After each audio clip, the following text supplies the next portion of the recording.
Hello everyone, स्वागत है फिर से आपका सिविल क्लासेस में। आज हम डिस्कस करेंगे relationship between the price elasticity of demand and the change in total expenditure on a good.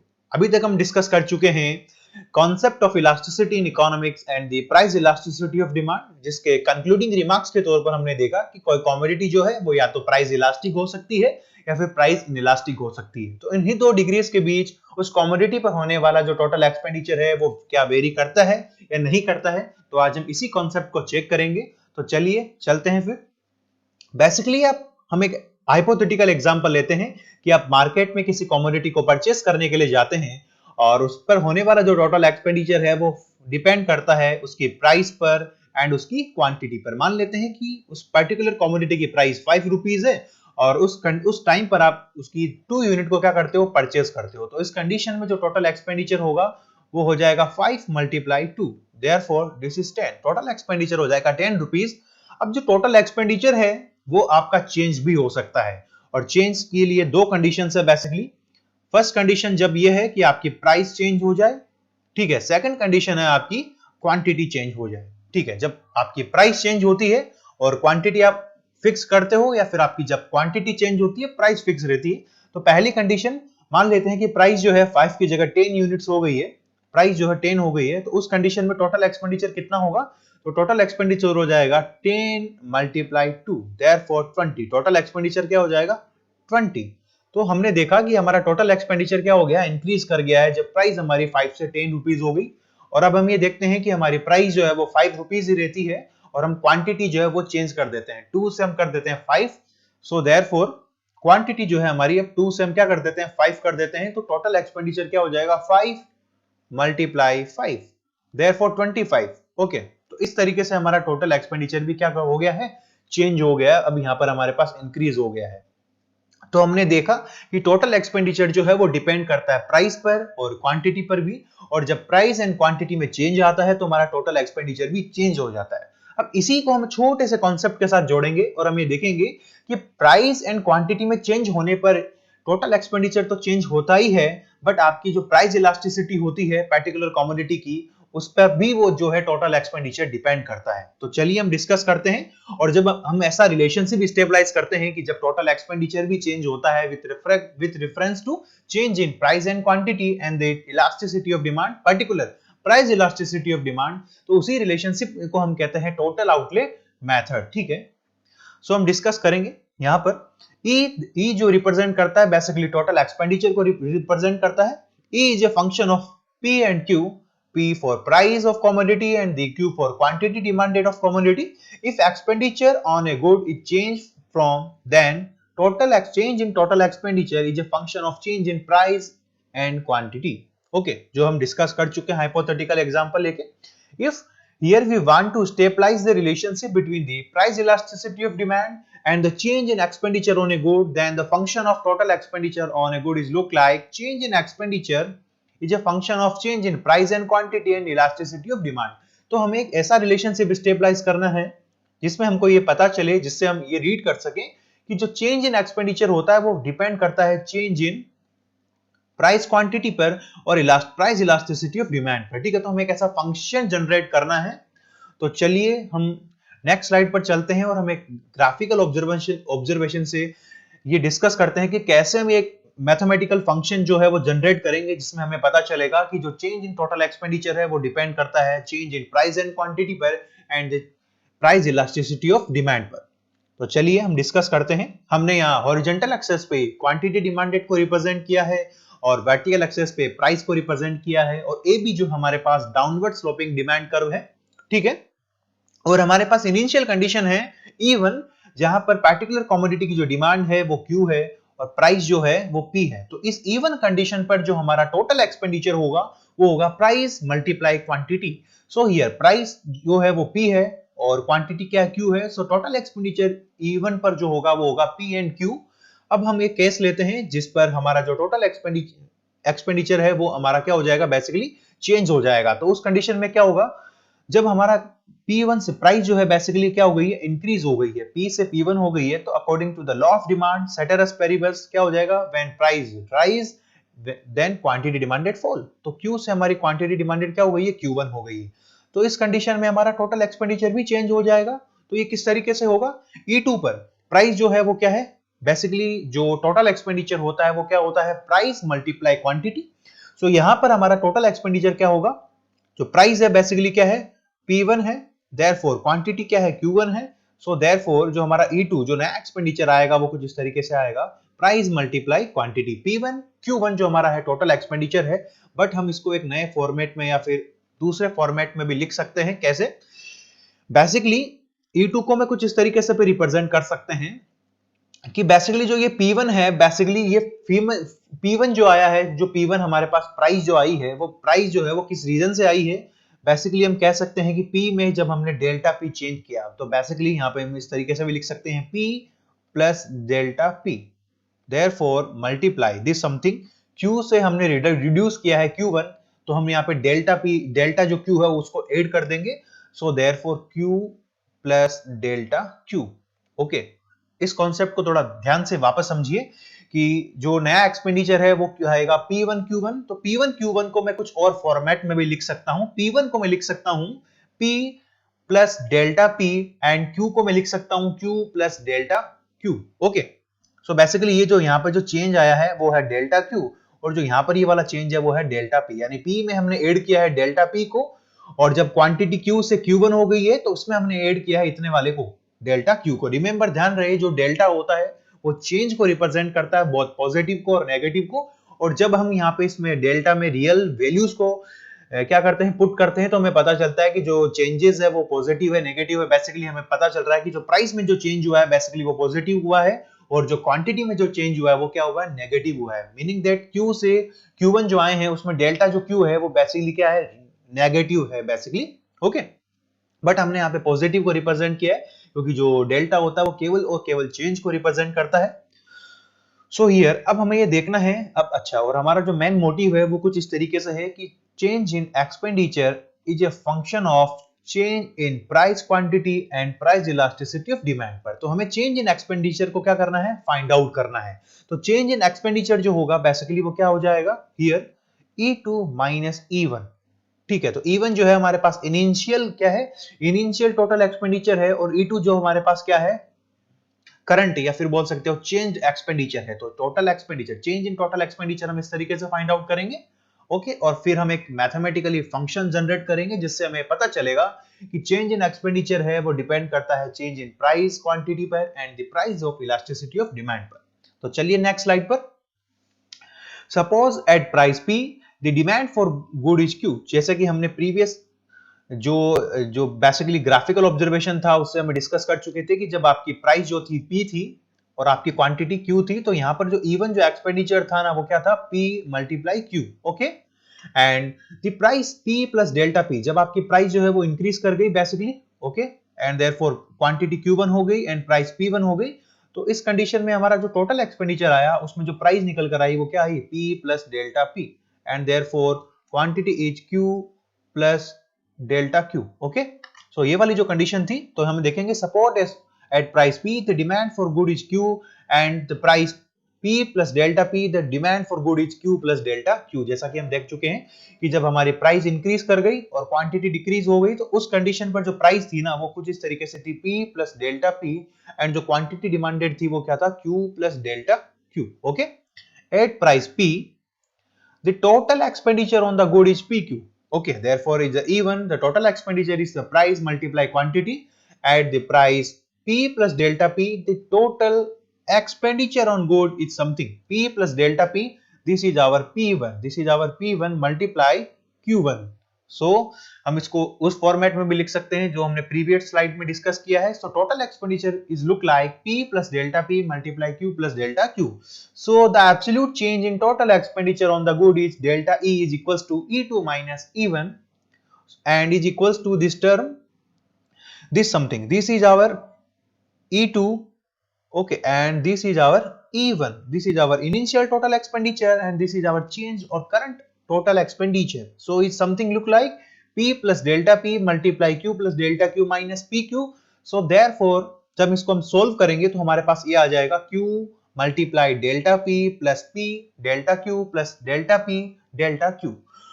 So again, for the small values of delta P and delta Q, the value of term delta P, delta Q is negligible. Okay, and in that case, the change in expenditure on the good is approximately given by Q delta P plus P multiplied delta Q. Remember, हमें ध्यान रहे कि जब हमें जो function generate करना है उसमें हमने ये जो डेल्टा P, ये वाला जो बेसिकली हमारे पास क्या टर्म है, delta P multiplied delta Q, हमने देखा कि जो टोटल एक्सपेंडिचर जो होता है वो किस तरीके से चेंज होता है. हमने फर्स्ट केस देखा कि पहला केस तो क्या था, जब केवल और केवल प्राइस चेंज हो रही थी, और सेकंड केस हमारे पास क्या था, जब आपके पास क्या हो रही थी, क्वांटिटी चेंज हो रही थी. बट यहाँ पर क्या थी, क्वांटिटी हमारे पास क्या थी, फिक्स थी, और हमारे यहाँ पर इस कंडीशन में प्राइस जो हमारे पास क्या थी, कांस्टेंट थी. ठीक है, बट हमने एक ऐसा, हम दोनों में चेंज एक साथ नहीं हो सकता है, जब प्राइस भी चेंज हो जाए और आपकी क्वांटिटी भी चेंज हो जाए, और जब ये दोनों ऐसा कंडीशन होगा तो उसमें जो इफेक्ट होगा ना वो होगा जीरो होगा. तो ये कंडीशन जो होगी ना, वो कंडीशन किसके इक्वल होगी, जीरो के इक्वल होगी. जो हमने देखा था कि जो टोटल एक्सपेंडिचर है वो या तो जब आपकी प्राइस चेंज हो, क्वांटिटी कांस्टेंट रहे, उस कंडीशन में टोटल एक्सपेंडिचर चेंज हो सकता है. सेकंड कंडीशन हमने देखी कि क्वांटिटी आपकी चेंज हो और प्राइस आपकी कांस्टेंट रहे, टोटल एक्सपेंडिचर उस कंडीशन में चेंज हो सकता है. बट जब आपकी प्राइस एंड क्वांटिटी दोनों एक साथ वेरी करती है तो बेसिकली ये जो इफेक्ट होता है वो नेग्लिजिबल होता है, इसको हम जीरो अज्यूम कर लेते हैं. So therefore approximate change in expenditure is equals to change in expenditure is equals to del q plus q delta p plus p delta q. ये जो टर्म है कुछ इसके इक्वल आ जाएगी, जहां पर एक बार तो क्या हो रहा है, प्राइस आपके पास क्या हो रही है, चेंज हो रही है, और क्वांटिटी आपकी कांस्टेंट है, और फिर प्राइस कांस्टेंट है और आपकी क्वांटिटी चेंज हो रही है. तो टोटल जो चेंज आएगा एक्सपेंडिचर में कुछ इसका इस तरीके से होगा, quantity multiply change in price plus price multiply change in quantity. So आपको समझ में आया है यहाँ पर, approximate change in expenditure is equals to change in expenditure is equals this something. ये हमारे टर्म है जो हमने फाइंड आउट करी है. इस टर्म को हम कुछ और फॉर्मेट भी लिख सकते हैं. ध्यान रहे, हमारा जो यहाँ पे मेन मोटिव है वो कुछ ये है कि चेंज इन एक्सपेंडिचर जो होता है वो डिपेंड करता है चेंज इन प्राइस क्वांटिटी पर and the price elasticity of demand पर. ठीक है, तो हमें इन दोनों फॉर्मेट में इसको इंट्रोड्यूस करना है या जनरेट करना है. सो हियर हम यहाँ पे थोड़ा सा मैथमेटिकल मैनिपुलेशन करेंगे या मैथमेटिकल ट्रीटमेंट करेंगे ताकि हमारे पास ये रिलेशनशिप फाइंड आउट हो पाए. तो चलिए फिर हम डिस्कस करते हैं. Change in expenditure is equals to, दोनों में से हम क्या कर लेते हैं, बेसिकली डेल्टा पी को हम क्या कर लेते हैं, कॉमन फैक्टर ले लेते हैं. So therefore change in expenditure is equals to change in delta P, फिर again bracket Q plus this something. तो हमारे पास ये टर्म आ जाएगी. बेसिकली हम क्या कर रहे हैं, यहाँ पे दोनों में से हमने क्या करा है, डेल्टा पी को क्या करा है, बेसिकली कॉमन फैक्टर लिया है. तो हमारे पास ये कंडीशन आ जाएगी, change in expenditure is equals to delta P and then bracket Q plus P delta Q divided by delta P. Okay, अब हमारे पास पता करना है, देखो हमारे पास एक फॉर्मेट आ रहा है, ध्यान रखिएगा, change in expenditure is depend on change in price and quantity. But हमें एक टर्म और लगानी है, वो है प्राइस इलास्टिसिटी ऑफ डिमांड है. तो प्राइस इलास्टिसिटी ऑफ डिमांड होता है, उसका फॉर्मूला कुछ इस तरीके से होता है, delta Q divided by delta P again multiply P upon Q. ये जो प्राइस इलास्टिसिटी ऑफ डिमांड होती है वो कुछ इस तरीके से होती है. तो हमें ये वाला फॉर्मूला जो है इसमें जनरेट करना है. तो इसी के लिए हम छोटी सी मैथमेटिकल मैनिपुलेशन करेंगे या मैथमेटिकल रिएक्शन करेंगे. So here price elasticity of demand किसके इक्वल आ जाएगा, this something delta Q P and therefore delta P Q. Okay, तो हमें ध्यान रखना है कि इस स्टेप में क्या आ रहा है, हमारे पास डेल्टा क्यू एंड पी तो है, बट डेल्टा पी है और नीचे वाले जो डिनोमिनेटर है वहां पर हमारे पास क्या नहीं है, क्यू रिप्रेजेंट नहीं है. तो हमें प्राइस इलास्टिसिटी ऑफ डिमांड यहाँ पे क्या करनी है, जनरेट करनी है. तो एक मैथमेटिक्स का रूल होता है कि जब भी आप क्या करते हो, कुछ चीज जनरेट करते हो तो उसको बैलेंस्ड मूड में करिए. लाइक दैट डिनोमिनेटर और नॉमिनेटर में हम क्या करते हैं, क्यू से क्या कर देते हैं, मल्टीप्लाई कर देते हैं, ताकि हमारी जो रिएक्शन है वो बैलेंस मूड में बनी रहे.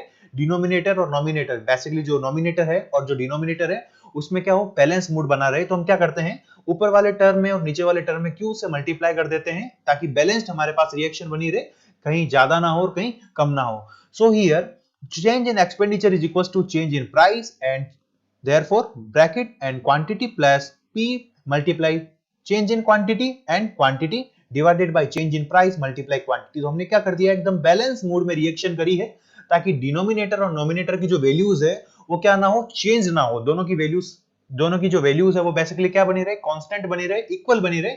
इसलिए हमने नॉमिनेटर एंड डिनोमिनेटर में क्या कर दिया, इक्वल रिएक्शन कर दिया है और दोनों को क्वांटिटी से मल्टीप्लाई कर दिया है. और अब हमें यहाँ पे पता चल गया कि basically price elasticity of demand है वो क्या हो गई है, बेसिकली जनरेट हो गई है. तो देयरफॉर हम इसको वापस लिख सकते हैं कुछ इस कंडीशन में, change in expenditure is equals to delta P again bracket Q plus Q जो है हमने कॉमन ले लिया Q, then P delta Q divided by delta P and Q। तो हमारे पास ये जो यहाँ पे हमारे पास आया वो क्या है, basically price elasticity of demand है। सो बेसिकली फिर हम Q एंड Q कॉमन लेंगे।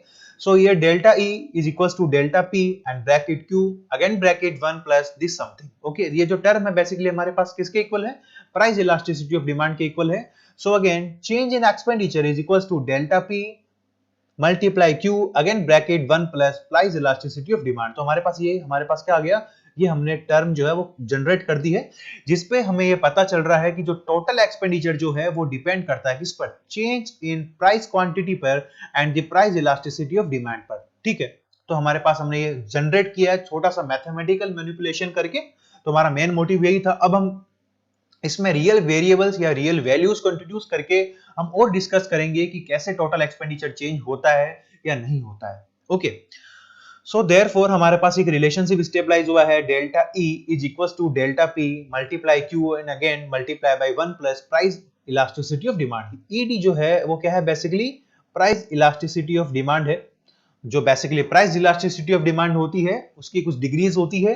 जब कंज्यूमर रिस्पॉन्स नहीं करता है उस कंडीशन में प्राइस इलास्टिसिटी ऑफ डिमांड होती है वो जीरो के इक्वल होती है, और कंज्यूमर इतना रिस्पॉन्स करता है कि हम उसका मेजरमेंट नहीं कर सकते हैं, तो उस कंडीशन में प्राइस इलास्टिसिटी ऑफ डिमांड कितनी होती है, इनफाइनाइट होती है। ठीक है, एंड ये तीन जो है मेजर डिग्रीज होती है। एक ऐसे कंडीशन होती है कि जिस रेंज में आपकी प्राइस चेंज होती है उसी रेंज में हमारी क्या हो जाती है, क्वांटिटी चेंज हो जाती है, meaning that percentage change in price is equals to percentage change in quantity. तो ये जो कंडीशंस होती है उसको हम बोलते हैं यूनिट इलास्टिक, और यूनिट इलास्टिक से जो कम होती है उसको बोलते हैं लेस देन यूनिट इलास्टिक, और यूनिट इलास्टिक से जो ज्यादा होती है उसको हम बोलते हैं greater than unit elastic. Okay, but ध्यान रहे कि जो प्राइस इलास्टिसिटी होती है वो हमेशा नेगेटिव में आएगी, बट हम उसकी एब्सोल्यूट वैल्यू को ही रिप्रेजेंट करेंगे। ओके, वो हमेशा नेगेटिव आएगी। उसका रीजन ये है हमारे पास पहला कि वो हमेशा किस में आएगी, नेगेटिव आएगी। तो उसका रीजन हमारे पास ये रहेगा कि जो प्राइस इलास्टिसिटी होती है वो हमेशा नेगेटिव आएगी, बट हम उसको एब्सोल्यूट वे में रिप्रेजेंट करेंगे। कहने का मतलब ये है कि डायरेक्शन जो होता है प्राइस एंड क्वांटिटी में according to the law of demand वो हमेशा नेगेटिव होता है, बट हमें मैग्नीट्यूड और मेजरमेंट में फोकस करना है, इसलिए हम क्या करेंगे, उस पर केवल एब्सोल्यूट वैल्यू पर ही फोकस करेंगे। Always remember the direction of price elasticity of demand is, remember यहाँ पर जो है प्राइस इलास्टिसिटी है, इनकम इलास्टिसिटी की बात हम नहीं कर रहे हैं। So here price elasticity of demand is always negative. It can be moved from 0 to infinity, like that 0 and -1, -2, -3, -4 and so on to infinity. But minus कहने का मतलब है कि ये डायरेक्शन को रिप्रेजेंट करती है, हमें केवल एब्सोल्यूट वैल्यू से मतलब है। तो हमारे पास जो टोटल एक्सपेंडिचर आया है वो कुछ इस तरीके से आया है, total expenditure, change in total expenditure is equals to this something, change in price multiply Q and therefore multiply by 1 plus price elasticity of demand। अब हम एक एग्जांपल लेते हैं सबसे पहले मेजर डिग्रीज का। जब हम एग्जांपल लेते हैं कि प्राइस जो है वो यूनिट इलास्टिक है, उस कंडीशन में इलास्टिसिटी क्या होगी, बेसिकली उस कंडीशन में इलास्टिसिटी होगी -1, तो हम यहाँ पर उसको रिप्रेजेंट करते हैं। So therefore change in expenditure is equals to change in price and quantity and therefore 1 plus price elasticity of demand है। ठीक है, तो हम यहाँ पर इलास्टिसिटी ऑफ जो डिमांड है वो पहले -1 के इक्वल करते हैं। जब हम -1 के इसमें पुट करेंगे प्राइस इलास्टिसिटी ऑफ डिमांड को, तो ये जो टोटल टर्म है 1 प्लस प्राइस इलास्टिसिटी ऑफ जो डिमांड है वो 0 के इक्वल हो जाएगी, एंड ये जो टोटल टर्म है वो भी 0 हो जाएगा। तो चलिए हम इसको करके देखते हैं। Change in expenditure is equals to change in price therefore quantity and therefore 1 and price elasticity of demand is equals to -1। So therefore this something 1 minus 1 is equals to 0, then this whole term is equals to 0 and this whole term always is equals to 0, then change in expenditure equals to 0। तो हमने यहाँ पे ये देखा कि जब price elasticity of demand unit elastic है तो उस कंडीशंस में जो टोटल एक्सपेंडिचर जो होगा उसमें चेंज किस तरह क्या होगा, नहीं होगा। There is no change in total expenditure and the delta is equals to 0। Second condition लेते हैं, when the price elasticity of demand is less than -1, meaning that less than unit elastic, okay, meaning that less elastic, okay। so उस condition में total expenditure में कैसे change होगा, तो less than -1 का मतलब है कि आप कोई भी वैल्यू ले सकते हो, या तो 0 ले सकते हो, -1, -2, -3 एंड ठीक है, सॉरी -2 नहीं ले सकते हो, लेस देन -1 है कहने का मतलब है, सॉरी यहाँ पे लेस देन माइनस का मतलब है या तो 0 ले सकते हो या फिर -0.1, -0.2, 0.3 अप टू -1 तक आप इसको इंक्लूड कर सकते हो। तो बट -1 से लेस होनी चाहिए। तो हम यहाँ पे -0.5 ले सकते हैं कि लाइक दैट जो प्राइस इलास्टिसिटी ऑफ डिमांड है वो -1 है, मीनिंग दैट हमने यहाँ पे एग्जांपल लिया है -0.5 का जो कि लेस देन -1 है। ओके, यानी 0 और -1 के बीच डेविएट करनी चाहिए वो डिग्री। तो यहाँ पर हमने एग्जांपल लिया है -0.5 का। ठीक है, तो हम इसको फिर रिप्रेजेंट करते हैं delta E is equals to delta P and therefore quantity and again multiply 1 plus price elasticity of demand. Okay, so change in expenditure is equals to change in price again quantity और फिर 1 और price elasticity of demand कितना लिया इस बार हमने less than -1, जो 0 और -1 के बीच उसकी वैल्यू डेविएट करनी चाहिए, तो हमने लिया example -0.5. Therefore change in expenditure is equals to change in price and this total term is greater than 0. 1 minus 0.5 is equals to 0.5. So therefore 0.5 Q. Okay, when जब आपकी प्राइस इलास्टिसिटी ऑफ डिमांड कितनी है less than -1 है, और जो हमने यहाँ पे एग्जांपल लिया है -0.5 का, then this total term is then Q multiply 1 plus price elasticity of demand is greater than 0. जब आपकी ये जो 0 है तो मीनिंग दैट ये भी पॉजिटिव है और आपका ये टर्म भी क्या है, पॉजिटिव है. Hence change in total expenditure has the same sign as change in prices. तो कहने का मतलब है कि दोनों का जो डायरेक्शन है वो सेम डायरेक्शन है कि जब प्राइस इंक्रीज करेगी तो टोटल एक्सपेंडिचर भी आपका इंक्रीज कर जाएगा, और जब आपकी प्राइस डिक्रीज करेगी टोटल एक्सपेंडिचर भी आपका क्या हो जाएगा, डिक्रीज हो जाएगा. दोनों का सेम डायरेक्शन होगा. जब आपकी प्राइस इलास्टिसिटी ऑफ डिमांड क्या होगी, लेस देन -1 होगी या फिर लेस इलास्टिक होगी या लेस देन यूनिट इलास्टिक होगी. ठीक है, अब हम एक थर्ड कंडीशन लेते हैं जिसमें प्राइस इलास्टिसिटी ऑफ डिमांड क्या है, ग्रेटर देन -1 है, मीनिंग दैट ये -1 से इसमें इस वाली कंडीशन में क्या होना चाहिए, ग्रेटर देन -1 है, मीनिंग दैट -1 से इनफिनिटी की ओर चलेंगे. तो हम यहाँ पे कोई भी कंडीशन ले सकते हैं -2 -3 -4 and so on infinity, but minus में लेंगे. ठीक है, तो हम हमारे पास थर्ड कंडीशन हो जाएगी change in expenditure is equals to change in price again multiply Q and again 1 plus price elasticity of demand. Okay, so therefore हमने एक एग्जांपल लिया है यहाँ पे -2 का, price elasticity of demand -0.2 sorry -1.2, या फिर हम ले सकते हैं 2 ले सकते हैं, सॉरी यहाँ पर हम थोड़ा सा ले सकते हैं माइनस ग्रेटर देन -1 से होनी चाहिए, -1.2 कुछ भी ले सकते हो आप. तो यहाँ पर हम -2 लेते हैं. So change in expenditure is equals to change in price therefore Q and 1 -2 therefore this something. तो हमारे पास ये जो टोटल टर्म आ जाएगी वो नेगेटिव में आ जाएगी, मीनिंग दैट लेस देन 0.